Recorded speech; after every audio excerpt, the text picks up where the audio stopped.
Good morning, everybody. This is Stephen Pugh of the Home Bible College. It's June the 22nd today. We're looking at Job chapter 34. Now, Elihu has still not completely finished speaking. He says, I've got something else to say. Listen to me. All you wise men, listen to me so that you might have knowledge. This man is pompous beyond belief. He has a few oversimplifications in his mind, and he decides he wants to inflict this upon people. He says, for the ear trieth words as the mouth tasteth meat. Let us choose to us judgment. Let us know among ourselves what is good. He says, I want to teach you stuff. He says, Job has said, I am righteous, and God hath taken away my judgment. Should I lie against my right? My wound is incurable with transgression. He speaks about Job. He's preaching not to Job so much. He's preaching to the men gathered around.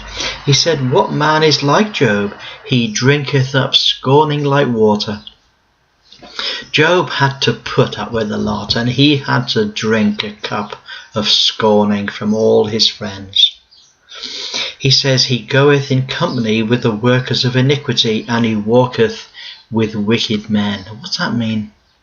You see, Job was a person under the suffering and the disciplining hand of God.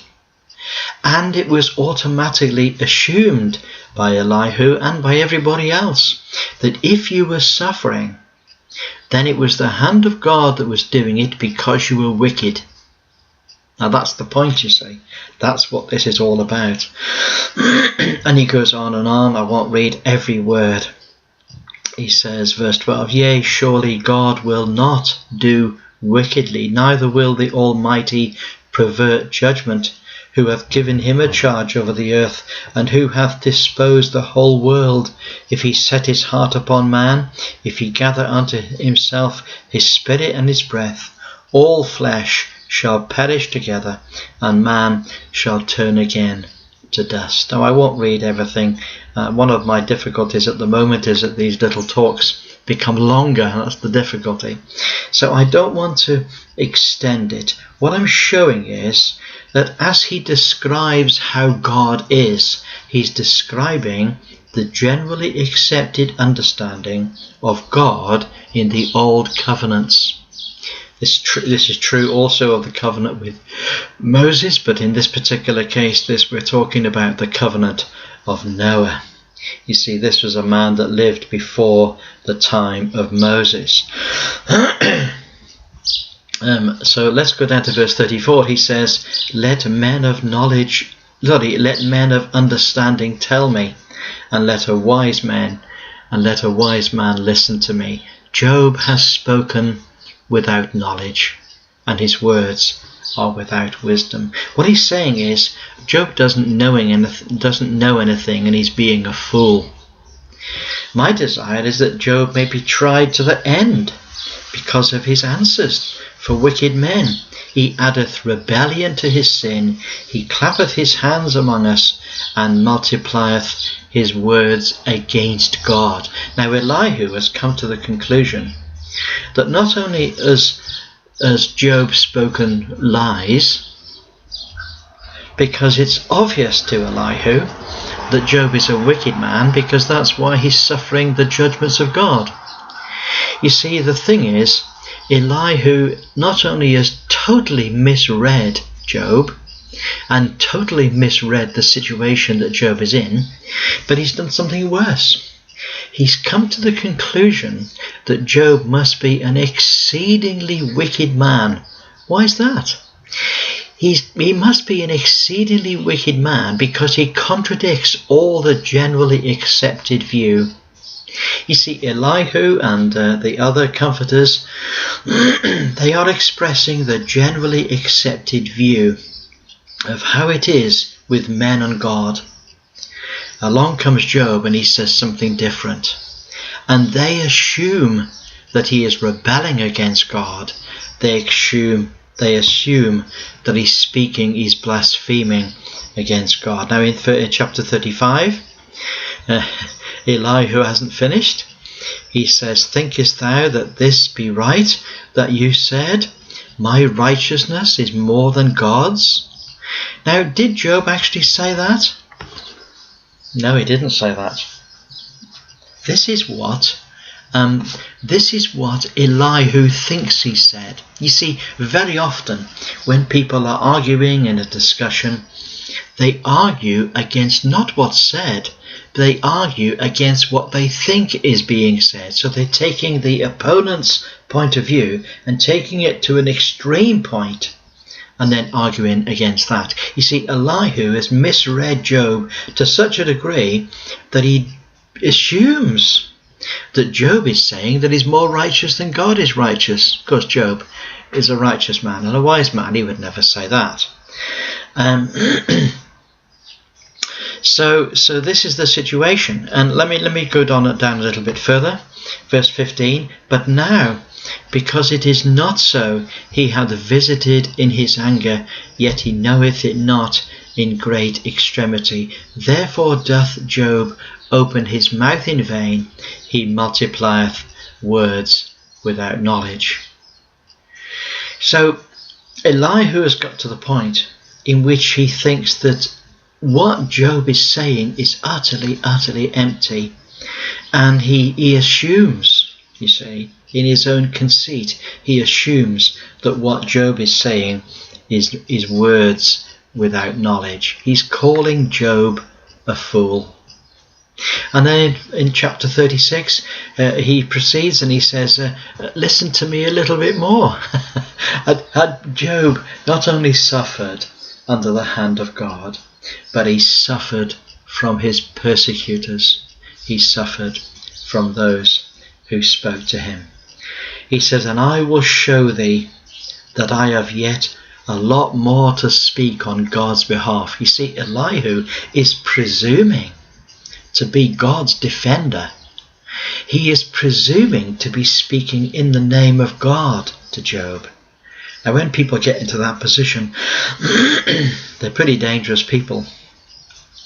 "I will fetch my knowledge from afar. I will ascribe righteousness to my Maker." You see, Elihu has felt, he's a young man, you know, he's full of zeal but without knowledge, and he thinks that he is God's defender. He says, "My words are not false, and God is perfect in knowledge. He that is perfect in knowledge is with thee. Behold, God is mighty, and he doesn't despise any. He is mighty in strength and wisdom. He preserveth not the life of the wicked, but giveth right to the poor. He withdraweth not his eyes from the righteous, but with kings are they on the throne. Yea, he doth establish them forever, and they are exalted." So as far as Elihu is concerned, everything is very black and white. It's very obvious. It's as obvious as the noonday. If you are a righteous man, that is, if you do what is right in the eyes of the Lord, then everything is going to be fine. But if you do that which is wicked in the eyes of the Lord, then God will cut you down and you'll perish. You see, this is Old Testament theology. This has got nothing to do with being a Christian. There weren't any Christians. There weren't any men of salvation in that sense in those days. Now, in verse 11 and 12, he encapsulates the whole of his theology, which, may I say, is correct theology as far as it goes. This is the way in which God deals with men in the covenants, in all of the covenants. Let me read it to you. He says, "If they obey and serve him, they shall spend their days in prosperity and their years in pleasures.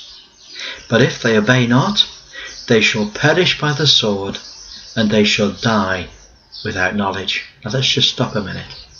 This is oversimplification. It is true what he's saying, but it doesn't take into account the fact that God might do something different in the life of a man. It doesn't take into account the fact that God might, according to his own inscrutable will, he might bring suffering into the life of a righteous man for his own glory, for his own purposes.